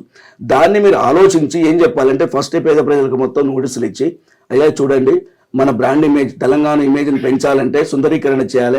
ఇది ఒక 50 ఫీట్ల రోడ్ ఇంకా కావాలి. రోడ్డుని క్లియర్ చేయాలంటే మీకు ఆల్టర్నేట్ డబుల్ బెడ్రూమ్లు ఉన్నాయి, ఇక్కడ స్థలాలు ఉన్నాయి, మీకు కేటాయిస్తాము. కాబట్టి మీరు ఆలోచించుకోండి, ఆల్టర్నేట్ చూసుకోండి. 1 నెల టైం ఇస్తున్నాం, 2 నెలలు టైం ఇస్తున్నాం, ఆలోచించుకోండి అని చెప్పాలి. అట్లా ఏది చెప్పకుండా సడన్ గా మధ్యరాత్రి కనీసం పిల్లలు చూస్తుంటే మనం సోషల్ మీడియాలో కనీసం బుక్కులు తీసుకుంటాం, గ్యాస్ సిలిండర్ తీసుకుంటాం, వాటర్ బాటిల్ తీసుకుంటాం అంటే కూడా సమయం వేయకుండా తీయాల్సినంత అవసరం ఏమొచ్చింది. ఇప్పుడు సర్పంచ్ ఎలక్షన్లు కూడా వాయిదా పడ్డాయి. అదే కాకపోతే ఇప్పుడు మరి రేపు సర్పంచ్ ఎలక్షన్లు పెట్టినాకనైనా మరి బీఆర్ఎస్ వాళ్ళు గెలిచే అవకాశం ఉందంటే, ఎందుకంటే ఇప్పటి వరకు కూడా గెలుస్తలేరు, ఒక సీటు కూడా రానియకుండా కాంగ్రెస్ మొత్తం గెలుచుకుంటూ వస్తుంది. మరి ఇప్పుడు సర్పంచ్ ఎలక్షన్లనన్నా వస్తుందంటారా? ఒక్క సీట్ అయినా? ఒక్క సీట్ కాదు మేడం, 90% వస్తుంది. 10% కొంతమంది తెలియని వాళ్ళు, ఇంకా అర్థం కాని వాళ్ళు, అప్పటికిప్పటికి ఏం తేడా జరిగింది? బీఆర్ఎస్ ప్రభుత్వం ఉన్నప్పుడు ఏం జరిగింది? కాంగ్రెస్ ప్రభుత్వం 1 ఇయర్ దాటిపోయింది. అప్పటికి ఇప్పటికి బేరీజ్ వేసుకుంటే ఎవ్వరు వాళ్ళకి చెప్పాల్సిన పని లేదు. డైరెక్ట్ వాళ్ళు బీఆర్ఎస్, కేసీఆర్, కేటీఆర్ రావాల్సిందే అనేటువంటి ఆలోచనలు ఉన్నారు. తప్పకుండా కాంగ్రెస్ ప్రభుత్వానికి నష్టం జరగబోతుంది. సర్పంచ్లు కానివ్వండి, కౌన్సిలర్స్ కానివ్వండి, అగర్ మళ్ళీ ఒక 2-3 సంవత్సరాల్లో మళ్ళీ అసెంబ్లీ ఎలక్షన్లు వచ్చినా కూడా మళ్ళీ అదే ప్రభుత్వం ఇమీడియట్ గా వచ్చేటువంటి ఆలోచన ప్రజలలో ఉంది. మరి సర్పంచ్ ఎలక్షన్లలో కూడా మరి కోటేశ్వరరావు గారు బరిలోకి దిగబోతున్నారు. సర్పంచ్ మా దగ్గర, మా నియోజకవర్గంలో ఉన్నటువంటి గ్రామాలు కానివ్వండి, మా దగ్గర ఉన్నటువంటి జిల్లాలలో కానివ్వండి, మేము గతంలో కూడా మా ఎమ్మెల్యే గారు అక్కడికి పంపించారు మమ్మల్ని ఇన్ఛార్జ్ లాగా, మళ్ళీ ఏపిచ్చి గెలిపించాం కూడా. ఇప్పుడు వచ్చే సర్పంచ్ ఎలక్షన్లలో కూడా మా పరిధి గ్రామ పంచాయతీ లేదు, మున్సిపల్ పరిధిలో ఉంది కాబట్టి సర్పంచ్ల దగ్గరికి వెళ్ళి ప్రజలు చేసి ఇంతకుముందు కేసీఆర్ గారు చేసిన దానికి, రేవంత్ రెడ్డి ప్రభుత్వం చేస్తున్నటువంటి దానికి బేరీజు వేసుకుని మీరు ఓటేయండి, మళ్ళీ ఇప్పటికి మీరు అనవసరంగా మళ్ళీ గుడ్డిగా నమ్మి ఓటేసి ఖరాబ్ కాకండి, రాబోయే రోజులన్నీ మళ్ళీ బీఆర్ఎస్ పార్టీ అని చెప్పి మరీ ఓట్లు అయిపోయడానికి సిద్ధంగా ఉన్నాం మేడం. మీరు మరి బీఆర్ఎస్ పార్టీ తరఫున ఇంతగా గట్టిగా వాదిస్తున్నారు, గట్టిగా చెప్తున్నారు కూడా, నేను ఇంకా బీఆర్ఎస్ వ్యక్తినే అని మీరు చెప్తారు, కానీ ప్రజలు మాత్రం కొంతమంది అంటారు కాదు ఇప్పుడు మళ్ళీ కాంగ్రెస్ లోకి వెళ్ళబోతున్నారు కోటేశ్వరరావు గారు. కాంగ్రెస్ ప్రభుత్వంలో వెళ్తున్నాము అంటే ఎవరికైనా సానుభూతితో వస్తుంది. ఇప్పుడు బీఆర్ఎస్ ప్రభుత్వం మంచిగా చేయలేదు, సహకరించలేదు, ఎలాంటి నిధులు ఇవ్వలేదు, జనాలతో వ్యతిరేకత ఉంది అనుకున్నప్పుడు కాంగ్రెస్ ప్రభుత్వం కానివ్వండి, బీఆర్ఎస్ ప్రభుత్వం కానీ, రేపు బీజేపీ ప్రభుత్వం కానీ ఏదైతే మంచిగా చేస్తుందో, ప్రజలను మంచిగా ఎవరు చూస్తారో, అన్ని పథకాలు కానీ అభివృద్ధి కార్యక్రమాలు చేస్తున్నారో వాళ్ళకి సపోర్ట్ చేయడానికి ఎలాంటి అభ్యంతరం లేదు. నేను పోవాల్సిన పనే లేదు, కాంగ్రెస్ ప్రభుత్వాన్ని 100% సహకరించడానికి సిద్ధంగా ఉన్నా. నిన్న ఒక సంఘటన జరిగింది, నిన్న మాకు మున్సిపల్ మీటింగ్ జరిగింది. అందులో మన కొత్త ఎమ్మెల్యే గారు మల్రెడ్డి రంగారెడ్డి గారు ఒక 10 కోట్ల రూపాయలు నిధులు తీసుకొచ్చి మా తట్టెన్నారం అవుట్లెట్ కు చాలా ప్రాబ్లం ఉండే. గతంలో మా మంచిరెడ్డి కిషన్ రెడ్డి గారు కూడా దానికి 3-3.5 కోట్ల రూపాయలు వెచ్చించారు. కాకపోతే కార్యరూపం దాల్చలేదు. అవుట్లెట్ కు మా ఆర్కే నగర్ లో చాలా ఇబ్బంది ఉంది. ఆర్కే నగర్ అని తట్టెన్నారం మొత్తం ఉంది, పెద్దంబారుపేట మున్సిపల్ మొత్తం ఉంది. కానీ తట్టెన్నారానికి కూడా నిధులు కేటాయించారు. కొన్ని పనుల లోపం వల్ల, కొంతమంది కాంట్రాక్టర్ లోపం వల్ల డిపిఆర్లు చేయక లేట్ అయిపోయింది. ఇప్పుడు 100% మేము కూడా ఆయనతో రిక్వెస్ట్ చేస్తున్నాము. నిన్న ఇచ్చినటువంటి 10 కోట్లకు ఆయన కృతజ్ఞతలు కూడా తెలియజేస్తున్నాం. నేను మనిషిని బీఆర్ఎస్ ప్రభుత్వం చెడుగా చేస్తే మంచి అనడానికి నాకు అవసరం లేదు. ప్రజల దృష్టిలో అదే ఉంది, నా దృష్టిలో కూడా అదే ఉంది. కాబట్టి నిన్న 10 కోట్లు కేటాయించారు. మన హిట్ ఛానల్ ద్వారా మల్లెడ్డి రంగారెడ్డికి కృతజ్ఞత తెలియజేస్తున్నాం. వెంటనే దాన్ని డిపిఆర్ చేసి వర్క్ స్టార్ట్ చేసి రాబోయే 5-6 నెలల్లో కనుక అవుట్లెట్ ను డ్రైనేజ్ లైన్ కనుక వేసినట్టయితే వాళ్ళని మర్చిపోలేరు ఎవరు కూడా. అదే అంటున్నాను సార్, ఎందుకంటే ఇప్పుడు మరి ప్రస్తుతం అయితే తెలంగాణ రాష్ట్రంలో కాంగ్రెస్ బీఆర్ఎస్ రెండు పోటాపోటీగా జరుగుతున్నాయి. కానీ ఈ రెండింటిని తలదన్నే లెక్క మరి బీజేపీ లేస్తది అని బీజేపీ నాయకులు అంటారు. మరి బీజేపీ పాత్ర ఎట్లుందంటారు తెలంగాణలో? బీజేపీ క్యాడర్ లేదు మేడం, బీజేపీ క్యాడర్ లేదు. ఎందుకంటే తెలంగాణలో వాస్తవంగా స్టార్టింగ్ లో టీడీపీ కాంగ్రెస్ ఉండే, దాని తర్వాత టీడీపీ డౌన్ అయిపోయింది, కాంగ్రెస్ ఉంది. బీఆర్ఎస్ వచ్చిన తర్వాత ఎప్పుడైతే తెలంగాణ ఉద్యమం, తెలంగాణ రాష్ట్రం కొరకై పోరాడింది కానించి 90% జనాలు మొత్తం బీఆర్ఎస్ ను ఉద్యమం చేసినటువంటి వాళ్ళు కాబట్టి, కొట్లాడి తెచ్చుకున్న తెలంగాణ కాబట్టి బీఆర్ఎస్ నే మనసులో పెట్టుకున్నారు. ఈ 10 సంవత్సరాల్లో కొంతమంది ఎమ్మెల్యేల తప్పిదాల వల్ల ప్రభుత్వం మారిపోయింది. కానీ ఇంకొక 5-10 సంవత్సరాలు ఉంటే గనక నెంబర్ 1 ప్రపంచ స్థాయిలో నెంబర్ 1 తెలంగాణగా మారిపోయేదే. సరే కాంగ్రెస్ ప్రభుత్వం వచ్చింది, మీరు మంచి చేయండి, మీకంటే మేము బాగు చేసినామో అని నిరూపించుకోండి, ప్రజలు మీకు కూడా మళ్ళీ పట్టం కడతారు. కానీ ఇలాంటి తప్పులు చేసి, ఇలాంటి హైడ్రాలు తీసుకొచ్చి అనవసరంగా బూటకంగా అనవసరంగా పేద ప్రజల ఇల్లు కొట్టి వాళ్ళ ఉసురు తీసుకుంటున్నారు. అలా ఆడవాళ్ళ ఉసురే ఆయనకు తగిలిటట్టుంది. అలాంటి పరిస్థితులు ఉన్నాయి ఇప్పుడు తెలంగాణ రాష్ట్రంలో. కాబట్టి ముఖ్యమంత్రి రేవంత్ రెడ్డి గారికి హిట్ ఛానల్ ద్వారా హృదయపూర్వకంగా నమస్కారం చేసి చెప్తున్నాను. హైడ్రా అంటే మీరు చేసేటటువంటి కొన్ని పనులు ఆలోచన చేస్తున్నట్టుగా పనులు జరగట్లేదు. మీ ఆలోచనలు ఉండొచ్చు గొప్పగా, ఇట్లా చేయాలి అట్లా చేయాలి, కొత్త బుచ్చగాడి పొద్దుగుతారు, ఇంతకుముందే మాట చెప్పాను. మీరు చేయండి, పిచ్చోడి చేతిలో రాయలాగా కాకుండా మీరు డెవలప్మెంట్ చేసి చూపించండి. టీఆర్ఎస్ పార్టీకి మన ముఖ్యమంత్రి కేసీఆర్ గారికి కంటే ఎక్కువ పనులు చేసి నిరూపించుకోండి. బడ్జెట్ ను అంటే కోట్ల రూపాయలు నిధులు వచ్చేటట్టు చేయాలి, ఐటీ రంగాన్ని అభివృద్ధి చేయాలి. అది తెలంగాణ రాష్ట్రంలో మిగతా రాష్ట్రాల నుంచి, మిగతా దేశాల నుంచి ఇక్కడ పెట్టుబడులు వచ్చేటట్టుగా చేయండి, అభివృద్ధి చేయండి. ఆయన కంటే ఎక్కువ చేసే కేసీఆర్ కంటే బాగా చేసిన రేవంత్ రెడ్డి అనిపించుకోండి. కానీ ఆయన మీద బురద చల్లుదాం, ఏదో ఒకటి చేద్దాం, టైం పాస్ రాజకీయాలు చేద్దాం, బూటకంగా ఈయన అరెస్ట్ చేద్దాం, ఆయన అరెస్ట్ చేద్దామంటే తన కాళ్ళను తాను విరగొట్టుకున్నట్టే, తన బొంద తాను తీసుకున్నట్టు అవుతుంది. కాబట్టి కార్యకర్తలు కూడా అంతే 100% పుంజుకుంటున్నారు మేడం. ఇప్పటికే చాలా వరకు అయింది. అంటే ఇప్పుడు కేటీఆర్ గారు మరి ఏ క్షణమైనా అరెస్ట్ కావచ్చు అంటున్నారు. ఆయన అరెస్ట్ అయితే మరి బీఆర్ఎస్ కార్యకర్తలు, నాయకులు తీసుకునే చర్యలు ఎట్లుండబోతున్నాయి, మరి ప్రభుత్వానికి ఏం చెప్పబోతున్నారు? అగ్నిగుండం అయిపోతుంది మేడం. ఎందుకంటే తన మీద తప్పు కనుక ఉంటే నిరూపించడానికి ఒక ఉండాలి, దానికి కనీసం నిజాయితీ, నిజం అనేది ఉండాలి. ఏం లేదు, అరెస్ట్ చేస్తున్నా నేను గతంలో అరెస్ట్ అయినా, జైలుకు పోయినా, కాబట్టి తనను కూడా చేస్తే ఆయన ఇమేజ్ కూడా డ్యామేజ్ చేద్దాం అనుకుంటే ఆయనది ఇంక ఇమేజ్ పెరిగిపోతుంది. జైలుకి వెళ్ళి వచ్చినా నేను ముఖ్యమంత్రి అయినంటే అది కూడా ఆయనకు కూడా వర్తిస్తుంది కదా. కేటీఆర్ జైలుకు పోయినంత మాత్రమే జైల్లో సంవత్సరాల కొద్ది ఉంటారు కాదు, ఇట్లా పంపించినాం అంటే మళ్ళీ కడిగిన ముత్యాలాగా మళ్ళీ బయటకు వస్తాడు. అరెస్ట్ చేయలేడు, చేసినా చాలా ప్రాబ్లం ఆయన ఎదుర్కొంటాడు. ఆయన బొంద ఆయన గొయ్యి ఆయన తోసుకున్నట్టు అవుతుంది. కాబట్టి అరెస్ట్ చేసి వేస్ట్. ఒకవేళ చేసినా కూడా బజాప్తగా బయటకు వస్తాడు. జనాలు మొత్తం చూస్తున్నారు. గతంలో చేసిన ప్రభుత్వానికి ఇప్పుడు చేస్తున్న ప్రభుత్వానికి ఎంత తేడా ఉంది. రేవంత్ రెడ్డి చేసేటటువంటి కొన్ని పనులు, తప్పుడు విధానాలు, ఆలోచనలు ఏదైతే చేస్తుండో, మంచిని చెడు చేద్దాం అని చూస్తే మాత్రం కాదు. మంచి ఉంటది, నువ్వు చేసేది చెడుదే జనాల దృష్టికి పోతుంది. కాబట్టి మీరు ఆలోచించండి, మీ అంతటా మీరు ఆలోచించండి. ఎమ్మెల్యేలకు సహకరించండి, లోకల్లో ఉన్నటువంటి ప్రజాప్రతినిధులకు సహకరించండి, నిధులు తీసుకురండి. నిధులు మీ నుంచి అవుతుంది. మీరు మన ఉడుకు రక్తంతో ఉన్నారు, చేస్తారన్న ఆలోచన ఉండే. కానీ మీరు చేస్తున్నటువంటి చెప్పిన మాటలకు చేసే పనులకు చాలా తేడా ఉంది రేవంత్ రెడ్డి గారు. దయచేసి సరే నా స్థాయి కాకపోవచ్చు, ఒక మున్సిపల్ కౌన్సిలర్ ఉండి ముఖ్యమంత్రి అనడం, మాట్లాడాలంటే వందల మాటలు ఎన్నో మాట్లాడవచ్చు. ఎవరు చేతగాని వాళ్ళు అసలు లేని వాళ్ళు కూడా ఎన్నెన్నో మాటలు మాట్లాడుతారు. అవన్నీ నేను మాట్లాడమని కాదు, ఎందుకంటే ఆ స్థాయిని దగ్గర మాట్లాడాలని నేను అంటలేను. కానీ ముఖ్యమంత్రి గారికి కానివ్వండి, ఎమ్మెల్యేలకు కానివ్వండి, ఎంపీలకు కానివ్వండి, వాళ్ళందరికీ రిక్వెస్ట్ ఏంటంటే మీరు కేసీఆర్ గారి కంటే పరిపాలన మంచిగా నడిపించండి. మీరు మళ్ళా పర్యాయం కూడా వచ్చేటట్టు చేసుకోండి. అనవసరంగా మధ్యలో తెగిపోయేటట్టు చూసుకోకండి. కార్యకర్తలు, బీఆర్ఎస్ కార్యకర్తలు కానీ, బీఆర్ఎస్ నాయకులు కానివ్వండి, మాజీ ఎమ్మెల్యేలు కానివ్వండి, ప్రస్తుత ఎమ్మెల్యేలు కానీ చాలా పకడ్బందీ కార్యక్రమం నడుస్తుంది కాబట్టి త్వరలోనే మీ యొక్క అంతం చూస్తారు. కాబట్టి ప్రజలు వచ్చిపెట్టరు. మీకు రాబోయే సర్పంచ్ ఎలక్షన్లు కానివ్వండి, మున్సిపల్ ఎలక్షన్లు కానివ్వండి, జెడ్పీటీసీ కానీ, ఎంపీటీసీ కానీ, ఎంపీపీ కానీ, వీళ్ళల్లో మీకు చుక్కలు చూపిస్తారు. ప్రజలను అడగాల్సిన పని లేకుండా బీఆర్ఎస్ పార్టీ యొక్క నాయకులను వాళ్ళని గెలిపించి బ్రహ్మాండంగా అరే బీఆర్ఎస్ ప్రభుత్వం తప్ప తెలంగాణలో ఇంకేది కూడా పరిపాలించలేదు అనేటువంటి విధంగా చేస్తారు. కాబట్టి దయచేసి మీరు ఇప్పటికైనా ఆలోచించుకొని సక్రమైన మార్గంలో చేసి అభివృద్ధి పనులు కానీ, సంక్షేమ పథకాలు అనుకున్నట్టు 6 గ్యారెంటీలు నిజంగా చేసి తులం బంగారాన్ని ఖచ్చితంగా ఆడపడుచులకు ఇవ్వాల్సిందే, 12,000 ఇవ్వాల్సిందే, 2,500 రూపాయలు మహిళలకు ఇవ్వాల్సిందే, నిరుద్యోగ వృత్తి ఇవ్వాల్సిందే. ఆటో వాళ్ళ బస్సులు పెట్టిండే ఆటో వాళ్ళకి అన్యాయం. ఆటో వాళ్ళు ఎంత ఇబ్బంది పడుతున్నారు, వాళ్ళ పాపం పూట వెళ్ళడానికి ఆటో కిరాయిలు కూడా వెళ్ళట్లేదు. అలాంటి మొత్తానికైతే కర్ర విరగకూడదు, పాము జావాలన్నట్టుగా స్వీట్ వార్నింగ్ అయితే ఇచ్చారు ప్రభుత్వం. 100% అది అర్థమైంది.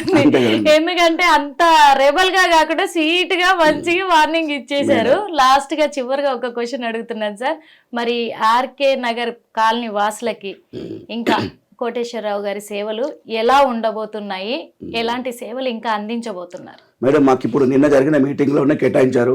అది ఎంతవరకు 10 కోట్ల రూపాయలు తీసుకొస్తారు, దాన్ని డిపిఆర్ చేస్తారో తెలియదు. కానీ చేయాలని కోరుకుంటున్నా, కావాలని కోరుకుంటున్నా. నేను కృతజ్ఞతలు కూడా చెప్పాము వాళ్ళకు. 10 కోట్ల రూపాయలు మీరు రాగానే మా ఆర్కే నగర్ కేటాయించారు, సంతోషం సార్ అని చెప్పుకున్నాము. అది తొందరగా అవుట్లెట్ జరిగి ఆర్కే నగర్ ముఖ్యమైనటువంటిది అదే. ఎందుకంటే దాదాపు ఒక 2-3 మీటర్ల హైట్ లో ఉంటుంది మెయిన్ రోడ్ నుంచి ఫారెస్ట్ వరకు. అక్కడి నుంచి జాలు మొత్తం వచ్చి వాటర్ మొత్తం రోడ్లకి వెళ్తుంటది. కొద్దిగా నీళ్లు పడ్డా దానికి ఇంకా ఇంక్రీజ్ అయ్యి ఎక్కువ నీళ్ళు వస్తున్నాయి కాబట్టి అవుట్లెట్ ముఖ్యమైనదే. దాని తర్వాత ఇక్కడ ఆర్కే నగర్ కు స్లమ్ ఏరియా కాబట్టి చాలా వరకు నిధులు కేటాయించి అభివృద్ధి చేసుకోవాలి. కొంతమందికి చాలా మందికి గుడిసెలే ఉన్నాయి, రేకులు ఇళ్ళు ఉన్నాయి. కొన్ని ఇందిరమ్మ ఇండ్లు కేటాయించండి, రేషన్ కార్డులు ఇప్పించండి, పెన్షన్లు ఇప్పించండి. పెన్షన్ల గురించి ఎదురు చూస్తున్నారు కాబట్టి మా ఆర్కే నగర్లో ఉన్నటువంటి పెన్షన్దారులు అప్లికేషన్ పెట్టుకొని సంవత్సరం దాటిపోయింది. గత ప్రభుత్వం కూడా కొంత లేట్ చేసింది వాస్తవంగా. దాన్ని నేను అబద్ధం చెప్పడం కాదు, వాస్తవంగా పెన్షన్ల గురించి కానీ, రేషన్ కార్డు గురించి కానివ్వండి, ఇలాంటి కొన్ని లేట్ జరిగిన మాట 100% వాస్తవం. అదొక చిన్న తప్పిదం అనుకోవాల్సిందే. మా దగ్గర మేము ప్రతిసారి మెజార్టీ ఇస్తాం ఎమ్మెల్యే గారికి. మా దగ్గర జనాలంతా ఒక్కసారి నమ్మిండ్రు అంటే 100% డబ్బులు కళ్ళు మూసుకొని ఓట్లేస్తారు. కాబట్టి ఆ నమ్మకాన్ని పొడగొట్టుకోకుండా ఉండాలంటే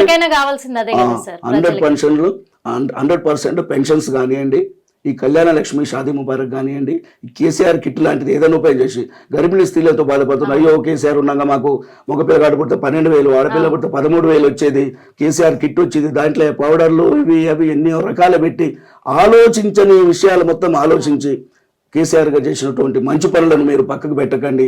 దయచేసి మీకు మా ఆర్కే నగర్ ప్రజలను స్లమ్ ఏరియా కాబట్టి అభివృద్ధి చేయడానికి మీరు ఒక దత్తతగా తీసుకొని దీన్ని ఇప్పుడు ప్రస్తుతం ఉన్న ఎమ్మెల్యే కానివ్వండి, వాళ్ళ మంత్రిగా కూడా అవుతారంటున్నాం. మంత్రి అంటే సంతోషమే. ప్రభుత్వం ఉన్న రోజులు మంచిగా చేస్తే మంచి కోరుకుంటాం. కానీ దాన్ని చెడగొట్టుకొని ఉన్న ప్రభుత్వాన్ని నష్టం చేసుకోకండి. ప్రజల మన్ననలు పొందండి. పేద ప్రజలకు, నిరుపేదలకు ఇబ్బంది కలిగించకుండా హైడ్రా లాంటిది చేయాలి. కానీ ఎవరికి చేయాలి, ఎలా చేయాలి, దానికి పద్ధతులు ఉంటాయి. మూసి సుందరీకరణ చేయాలంటే గుడిసెలను కూలగొట్టాల్సిన పని లేదు. లక్షల రూపాయలు పెట్టుకొని ల్యాండ్ కొనుక్కొని కొన్ని లక్షల రూపాయలు లోన్లు తీసుకొని కట్టుకున్న ఇండ్లు నిర్దాక్షిణ్యంగా కూలగొడుతుంటే కడుతున్నప్పుడు ఏం పని చేశారు? అదంతా ఆలోచించకుండా వాళ్ళకు నోటీసులు ఇచ్చి చేయండి. ఎవరిని కూడా ఇబ్బందుల పాలు చేయొద్దు, ఇండ్లు కూలగొట్టొద్దు. కబ్జాలు ఎఫ్టీఆలు చూడండి, బఫర్ జోన్లు చూడండి. కట్టక ముందే ఆలోచించండి, కట్టక ముందే వాళ్ళకు నోటీసులు ఇవ్వండి. వాళ్ళు ఏమైనా కబ్జా చేస్తామని తెలిసి బంద్ చేయించండి. మీ చేతులు అన్నీ ఉన్నాయి, రెవెన్యూ డిపార్ట్మెంట్ ఉంది, ఈ రకాలుగా ఉన్నటువంటి అధికారులను మొత్తం చైతన్యపరిచి అలాంటివి జరగకుండా, ప్రాబ్లం జరగకుండా, కట్టుకోకుండా, ప్రజలు నష్టపోకుండా ఆలోచించి చేయండి నిర్ణయాలు అనేది ఈ యొక్క హిట్ ఛానల్ మన ఎదురుగా నేను ఈ మాట చెప్తాను. మనకు మాజీ ఎమ్మెల్యే గారు మంచిరెడ్డి కిషన్ రెడ్డి గారు మేము అడిగిన వెంటనే దాదాపు చాలా సంవత్సరాల నుంచి నీళ్లు లేక నెలకు 1,000-2,000 ఖర్చు పెట్టుకుంటూ ఉన్నటువంటి ప్రజలకు 10 లక్షల లీటర్ల వాటర్ ట్యాంకు బ్రహ్మాండంగా చేసి ఆర్కే నగర్కు ప్రజలకు అందించినందుకు వారికి ప్రత్యేకంగా ధన్యవాదాలు తెలియజేస్తున్నాను. Thank you so much sir. Thank you, చూసారు కదా మరి, ఎందుకంటే ఒక నల్గొండ జిల్లాలో పుట్టి, అంటే పల్లెటూరులో పుట్టి కూడా ప్రజల కోసం ఇక్కడ స్లమ్ ఏరియాలో ఉండి ఆ పేద ప్రజలలోనే ఉంటూ వాళ్ళ కష్ట నష్టాలు చూస్తేనే నేను వాళ్ళకి ఏదైనా చేయగలను, నా సేవలు అందించగలను అనే ఒక లక్ష్యంతో వచ్చి మరి ఇక్కడే ఈ స్లమ్ ఏరియాలోనే ఆ ప్రజలతోనే ఉంటూ వాళ్ళకు ఈ ఆర్కే నగర్ ప్రజలకైతే తన సేవలు అయితే అందిస్తున్నారు. మరి అలాగే అంటే కొన్ని ఉన్నాయి, అవి కూడా మనం చూద్దాము ఆ సేవలు ఎలా ఉన్నాయి ఏంటి అని కూడా. ప్రస్తుతం అయితే మరి ఇప్పుడు టెంపుల్ దగ్గరికే వచ్చాము. మరి సార్ కట్టించిన టెంపుల్ దగ్గరికే. అసలు ఈ టెంపుల్ అసలు ఎలాంటి సిచ్యువేషన్లో కట్టించారు, ఎంత పెట్టి కట్టించారు, మరి ఆయన మాటల్లోనే ఇందాము. చెప్పండి సార్. మేడం, యాక్చువల్లీ ఈ యొక్క ప్లేస్ ఓన్లీ ఒక 350 నుంచి 400 గజాలు ఉన్నటువంటి ప్లేస్ను వనస్థలి హిల్స్ వాళ్ళతో, వెంచర్ వాళ్ళతో మాట్లాడి ఉన్నటువంటి ఈ ప్లేస్ను ఇంకా ఇంక్రీజ్ చేసి దీనికి మున్సిపల్ ఫండ్ ద్వారా చుట్టూ కాంపౌండ్ వాళ్ళు కట్టించడం, చుట్టూ మిడిల్లో కూడా అక్కడ రామాలయము, శివాలయము, ఆంజనేయ స్వామి టెంపుల్ కట్టించేందుకు శంకుస్థాపన కూడా జరిగింది పెద్ద నాయకులతో. ఇది ఏదైతే ముత్యాలమ్మ టెంపుల్ ఉందో ఇక్కడ ఏటలు కానీ కోళ్ళు కానీ కోసుకునే ప్లేస్ ఇక్కడ ఉంటుంది కాబట్టి దీనికి దానికి సంబంధం లేకుండా సంబంధం ఇక్కడ ఉంటుంది. అవును మేడం. అయితే ఇక్కడ రామునికి అటువంటి మేకలు కోళ్ళు ఉన్నాయి కాబట్టి మధ్యలో వాళ్ళు ఉండాలి కాబట్టి వాళ్ళు కట్టించడం, చుట్టూ దీన్ని లేవలింగ్ చేసి అమ్మవారికి ఇక్కడ మాత్రం ముగ్గుల పోటీలో చూడండి, అమ్మవారి రూపాన్ని కూడా ముగ్గుల పోటీలో ఎంత చక్కగా కూడా వేశారో కనిపిస్తుంది. అవును మేడం. మరి ఆ అమ్మవారి రూపాన్ని దించినట్టుగా కూడా ఇక్కడ ముగ్గుల పోటీలు పెట్టినట్టున్నారు. అమ్మవారి రూపాన్ని కూడా ఇక్కడ ఎంత చక్కగా కూడా చేయడం కూడా జరిగింది. అవును మేడం. చాలా చక్కగా అనిపిస్తుంది. చెప్పండి సార్. ఇందులో టోటల్ దాదాపు 4-5 ఫీట్ల లోతుగా ఉన్నటువంటి దాన్ని టోటల్ మట్టి ఒక 100-150 ట్రిప్పులు మట్టి పోసి లెవెల్ చేసి కాంపౌండ్ వాల్ కట్టి లోపల ఈ ట్రీస్ మొత్తం చెట్లు మొత్తం పెట్టడం జరిగింది. అమ్మవారి టెంపుల్ ఇంకా డౌన్ లో ఉండే దానికి తీసి పెద్దగా కట్టించడానికి దాన్ని డ్రాయింగ్ చేయడం జరిగింది. ఒక 10 లక్షల రూపాయలు కేటాయించి కొంతమంది దాతల ద్వారా కట్టించడానికి సిద్ధమవుతుంది. పక్కన రామాలయం కూడా పెద్దగా చేసి హైట్ చేసి పెద్దగా చేయడానికి లోపల ఉన్నటువంటి ఆ ప్లేస్ లో రామాలయము, శివాలయము, ఆంజనేయ స్వామి టెంపుల్ కట్టడానికి ప్లాన్ అయింది. శంకుస్థాపన కూడా అయింది. ఇంకా కొద్ది రోజుల్లోనే ఆ గుడి కూడా స్టార్ట్ అవుతుంది. కాబట్టి ఇంత పెద్ద స్థలం దాదాపు ఇక్కడ ఒక గజం 35,000 నడిచేటువంటి జాగా ఇది 2,250 గజాల జాగను కేటాయించి దీనికి వనస్థలి హిల్స్ వాళ్ళతో మాట్లాడి మాకు టెంపుల్ కావాలి, వీళ్ళు రికార్డు జనాలు పండుగల కన్నా కనీసము ఇక్కడ వచ్చి ప్రత్యక్షంగా ఉండాలి. దసరా జరిగిన ఇక్కడ జమ్ము చెట్టు పెట్టడం జరిగింది. ఇక్కడ దసరా కానీ ఇలాంటి బోనాల పండుగ కానీ సంక్రాంతి ముగ్గుల విషయంలో కానీ ఇవన్నీ చేయడానికి ఈ ప్లేస్ ఉంటే బాగుంటుందన్న ఉద్దేశంగా లోపల ఒక పెద్ద గుట్టలాగా దాదాపు ఒక అరెకరం వెళ్ళిపో ఉన్నటువంటి గుట్టను ఒక 5-6 ఫీట్లు ఉన్న ఎత్తును జేసీబీల ద్వారా, కంప్రెసర్ల ద్వారా కొట్టి అదంతా తీసి ఇంత పెద్ద ప్లేస్ చేయడం జరిగింది నా హయాంలో. కాబట్టి రాబోయే రోజులలో ఈ రామాలయము, శివాలయము కట్టించి ఇది చెక్ చేస్తాను, నా వంతు కృషి చేస్తాను మేడం. నేను లోపలికి వచ్చినటువంటి వాళ్లకు కాళ్ళు కడుక్కోవాలంటే నీళ్లు లేవు కాబట్టి 4 inch water line Ambedkar statue దగ్గర నుంచి ఇక్కడ వరకు తీసుకొచ్చి ఆ స్టోరేజ్ గురించి సంపు ఒక 5,000 లీటర్ల నీళ్లు పట్టే విధంగా దీనికి సంపు కట్టించి ఆ వాటర్ దీంట్లో డైలీ నీళ్లు వస్తాయి. ఆ తర్వాత పక్కనే బతుకమ్మ సంపు కూడా, బతుకమ్మలు వేసుకోవడానికి ఎంతకు ముందు గతంలో వాటికి బతుకమ్మలు వేయడానికి, ఎందుకంటే దగ్గరలో చెరువు పెద్దగా వాటర్ లేదు కాబట్టి ఎప్పుడైనా గత 10-15 సంవత్సరాల నుంచి అయినా గుళ్ళ దగ్గర, టెంపుల్స్ దగ్గరనే బతుకమ్మలు ఆడుకొని అక్కడ పెట్టేవాళ్ళు. అలాంటి ఇబ్బందిని గమనించే అక్కడ వాటర్ సంపు కట్టించి ఈ పంపు పెట్టించి వాటర్ సోర్స్ పారేళ్లలో వేసేలాగా దీన్ని చేయడం జరిగింది. ఎందుకంటే ఇప్పుడు ఊర్లలో కూడా చెరువులు దగ్గర ఉంటాయి కాబట్టి వెళ్ళి వేస్తా ఉంటారు. కాకపోతే మన సిటీలో కొంచెం దగ్గర ప్లేస్ లో చెరువులు ఉంటాయి. బతుకమ్మలు ఆడి ఎక్కడ వేయాలో తెలియక గుడి గోడల పైన పెడతా ఉంటారు. ఆ గోడల పైన పెడితే మళ్ళా కొన్ని రోజులకి అది చెత్త తయారవుతూనే ఉంటుంది. కొంతమంది ఏమో ఇండ్లలో బకెట్లలో ఆ బతుకమ్మలు పెట్టడము, అంత ఇబ్బంది లేకుండా మంచిగా సంపు తయారు చేశారు మీరు, ఒక బావి లాగా. అంటే బావిలో వేయడం అప్పట్లో ఆనవాయితీ. బావిలో వేసి రావడం, చెరువులలో కలపడం, అంటే గంగమ్మ తల్లికి, గంగమ్మ ఒడికి చేరుస్తున్నాము అని చెప్పి. కానీ ఇప్పుడు అదృష్టం మళ్ళీ మంచిగా జరిగింది. అందుకనైతే ఇటు వాటర్ ఉండాలి, సంపు ఉండాలి. ఇక్కడ నుంచి పక్కన సంపు కట్టించాను మేడం. ఇంకోటి బయట బతుకమ్మలు వేస్తాను ఒక 5 ఫీట్ల 5 తోటి ఒక 25 ఫీట్ల వెడల్పుగా అవి చేశాను. సూపర్, నిజంగా చాలా బాగా సౌకర్యాలు చేశారు. ఎందుకంటే గుళ్ళు అంటే అమ్మవారి గుడి కావచ్చు, ఆంజనేయ స్వామి గుడి కావచ్చు, ఇవన్నీ కూడా శివాలయం, ఇవన్నీ అనేటివి మన సాంప్రదాయాలను మన ఏమంటారు సంస్కృతులను కాపాడుకునే ఆలోచనలు. ఎందుకంటే ఇప్పుడున్న ప్రస్తుత జనరేషన్ లో సాంప్రదాయాలన్నీ కనుమరుగైపోతున్నాయి. ఎక్కువ డ్రగ్స్ కి అలవాటు పడి, సెల్ ఫోన్లలోనే అలవాటు పడి, ఆ సెల్ ఫోన్లు లేకుండా ఇది చేయలేమని గుళ్ళు గోపురాలు మొక్కులు ఈ సనాతన ధర్మము సంస్కృతి అన్ని మర్చిపోతున్నారు. అలాంటి టైంలో ఇలాంటివి తీసుకురావడం అనేది చాలా అంటే చాలా మంచి ఆలోచన కూడా అని చెప్పొచ్చు, గొప్ప ఆలోచన. చూసాం కదా మరి ఇక్కడైతే మరి అమ్మవారి టెంపుల్ అయితే ఇక్కడ చాలా చక్కగా కూడా ప్రజలకు అందుబాటులో బోనాల పండుగ అంటే ఎంతో అంగరంగ వైభవంగా చేసుకుంటారు ప్రజలు. చూసారు కదా మరి ఇక్కడైతే ఈ ఆర్కే నగర్ లో మరి సార్ అయితే ఇక్కడ ప్రజలకి అందుబాటులో కూడా అమ్మవారి టెంపుల్ ని, ఎందుకంటే ఈ నగర వాసులు ఎలాంటి ఇబ్బంది పడొద్దు, బోనాల పండుగ అంటే ఎంతో అంగరంగ వైభవంగా సంతోషంగా జరుపుకుంటారు కాబట్టి ఇక్కడ మాత్రం మరి వాళ్ళకి ఎలాంటి ఇబ్బంది కలగొద్దని ఇంత పెద్ద ప్లేస్ లో ఏర్పాటు చేస్తున్నారు. మరి ఇప్పుడు ప్రస్తుతం అమ్మవారి గుడి చిన్నగా ఉంది, అది పెద్దగా కట్టడానికే ఇప్పుడు ప్రయత్నం అంతా చేస్తున్నారు, పనులు కూడా మొదలు పెడుతున్నారు. నీళ్ళ సమస్య కూడా ఉండకూడదని, అదే కాకుండా దసరా అంటే కూడా చాలా పెద్ద పండుగ, దసరాకి ఎక్కడెక్కడో పోవద్దు, జమ్మి పంచుకోవడం మన తెలంగాణ ప్రజల ఆనవాయితీ, ఎన్నో గత శతాబ్దాల నుంచి వస్తున్న ఆనవాయితీ. అందుకు ఆ జమ్మి కోసం కూడా ఎక్కడో వెతుక్కోవాల్సిన పని లేదని చెప్పేసి ఇక్కడ జమ్మి చెట్లను కూడా పెట్టించడం జరిగింది. అలాగే బతుకమ్మ పండుగ తెలంగాణ జాగృతిని మేల్కొల్పే పండుగ, ఆడపడుచుల పండుగ కాబట్టి బతుకమ్మ ఆడుకున్నప్పుడు కూడా బతుకమ్మను గంగమ్మ ఒడికి చేర్చడానికి ఇబ్బంది పడొద్దు ప్రజలని బయట కూడా ఇంకో సంపను కట్టించి మంచి సౌకర్యాలను కూడా కల్పించడం జరిగింది ఇక్కడ గుడి దగ్గర. మాత్రము అది చాలా గొప్ప విషయం అని కూడా చెప్పుకోవచ్చు. ఇప్పుడైతే ప్రస్తుతం అయితే తను ఏం చెప్తున్నారు అంటే, ప్రభుత్వము కాంగ్రెస్ ప్రభుత్వం ఏర్పడ్డది కరెక్టే, కానీ కేసీఆర్ని మించిన పాలన చేసి ప్రభుత్వం పేరు నిలబెట్టుకోండి. కానీ ఇప్పుడు అలా లేదు. మీరు ఇచ్చిన హామీలు వేరు, మీరు చేస్తున్న పనులు వేరు. ప్రజలకు ఏ పరంగా కూడా వాళ్ళకు ఎలాంటి సేవలు కూడా ప్రభుత్వం నుంచి అందడం లేదు, వాళ్ళ సహాయ సహకారాలు అంతకంటే అందడం లేదు. కాకపోతే మా ఏరియాలో మాలాంటి వాళ్ళం ఉన్నాం కాబట్టి మేము అడిగి కొట్లాడి భంగపడి బతిలాడుకోనో ఎట్లో కట్లా మేము చేయించుకుంటున్నాము. కానీ అన్ని ఏరియాలలో అలా ఉండరు కదా, అది ప్రభుత్వం గమనించాలి, ప్రభుత్వమే ప్రజలకు సేవలు అందించాలి. కానీ ఇప్పుడు ప్రతిపక్షాల మీద పడుతూ కక్షపూరితమైన వ్యక్తిగత పూరితమైన కక్షల్ని పెట్టుకొని కూడా ఇవి వ్యక్తిగతంగా తీర్చుకోవడానికి ప్రభుత్వాన్ని ఉపయోగించుకోకూడదు అని చెప్పేసి కూడా పాలనను అధికారాన్ని ఉపయోగించుకోకూడదు, ప్రజల మీద దృష్టి పెట్టండి ప్రతిపక్షాల మీద కాదు అని చెప్పకనే చెప్పారు. చాలా చక్కగా కూడా చెప్పారు. ఆర్కే నగర్ ప్రజలకు తన సేవలు ఎప్పటికీ అందిస్తూనే ఉంటాను అని కూడా మనకు విన్నవించుకున్నారు. అందుకు మనం ధన్యవాదాలు చెప్పుకోవాలి మన హిట్ టీవీ ద్వారా కూడా. Thank you so much sir. మరో ఇంటర్వ్యూలో మళ్ళీ కలుద్దాం. హిట్ టీవీ యాప్, ఇందులో short news, live news, entertainment shows, movies, digital magazines తో పాటు మీ జిల్లా వార్తలను కూడా ఫ్రీగా చూడొచ్చు. అంతేకాదు కేజీ నుంచి పీజీ వరకు విద్యార్థులకు స్కాలర్షిప్ కూడా అందిస్తున్నాం. ప్రతి వారం 10 మందికి లక్కీ డ్రా ద్వారా ఒక్కొక్కరికి 10,000 రూపాయలు అందిస్తున్నాం. ఇంకెందుకు ఆలస్యం, వెంటనే హిట్ టీవీ యాప్ ని డౌన్లోడ్ చేసుకుని ఫ్రీగా ఎంటర్టైన్మెంట్ పొందండి. Hit TV app. Hit TV app.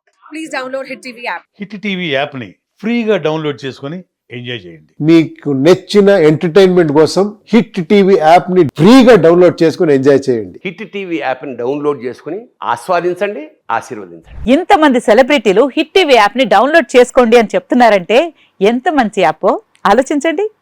America America America అమెరికాలో చదవాలనుకునే వాళ్ళకి విశ్వసనీయమైన పేరు మన శౌర్య కన్సల్టెన్సీ.